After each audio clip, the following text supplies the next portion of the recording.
Myanmar সামরিক বাহিনীতে ব্যবহৃত হয় এমন 2টি 36M Mark 1 হ্যান্ড গ্রেনেড, 8টি 40mm HEDP গ্রেনেড ও 28 রাউন্ড 7.62 মিলিমিটার তাজা গোলা উদ্ধার। নাফ নদী ও বাংলাদেশ মায়ানমার সীমান্তবর্তী এলাকায় যে কোনো ধরনের অবৈধ অনুপ্রবেশ, মাদক পাচার, মানব পাচার ও অস্ত্র চোরাচালান এবং সন্ত্রাসী গোষ্ঠীর অনুপ্রবেশ সহ তাদের সন্ত্রাসী কার্যক্রম রোধে বাংলাদেশ কোস্টগার্ড সর্বোচ্চ সতর্ক অবস্থানে রয়েছে। এছাড়াও বাংলাদেশ কোস্টগার্ড নাফ নদী সংলগ্ন সীমান্তবর্তী অঞ্চলে বিভিন্ন সশস্ত্র সন্ত্রাসী গোষ্ঠীর অভ্যন্তরীণ অন্তর্কন্ট্রোলের প্রভাব বাংলাদেশে বিস্তার রোধে সর্বদা সোচ্চার রয়েছে। এরই ধারাবাহিকতায় গোপন তথ্যের ভিত্তিতে জানা যায়, টেকনাফ থানাধীন জাদিমুরা নাফ নদী সংলগ্ন এলাকায় একদল সশস্ত্র সন্ত্রাসী গোষ্ঠী বিপুল পরিমাণ তাজা গোলা ও গ্রেনেড বাংলাদেশের সীমানা ব্যবহার করে পরিবহনের উদ্দেশ্যে মাটির নিচে মজুত করছে।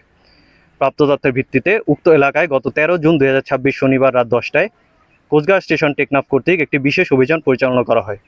অভিযান চলাকালীন উক্ত এলাকায় মাটির নিচে বিশেষভাবে লুকায়িত অবস্থায় মায়ানমার সামরিক বাহিনীতে ব্যবহৃত হয় এমন 2টি 36M Mark 1 হ্যান্ড গ্রেনেড, 8টি 40mm HEDP গ্রেনেড ও 28 রাউন্ড 7.62 মিলিমিটার তাজা গোলা উদ্ধার এবং 2 কেজি গাঁজা জব্দ করা হয়।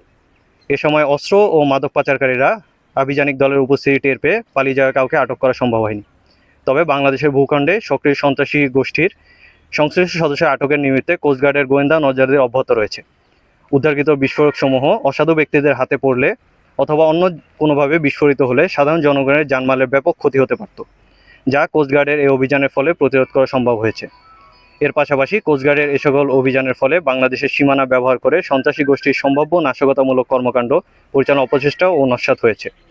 উদ্ধারকৃত গ্রেনেড ও তাজা গোলা এবং জব্দকৃত গাঁজার পরবর্তী আইনানুগ ব্যবস্থা গ্রহণের কার্যক্রম প্রক্রিয়াধীন রয়েছে। দেশের আইন শৃঙ্খলা পরিস্থিতি স্থিতিশীল রাখতে ও সীমান্ত এলাকায় সন্ত্রাসী গোষ্ঠীর তৎপরতা রোধে কোস্টগার্ড ভবিষ্যতেও এ ধরনের অভিযান অব্যাহত রাখবে।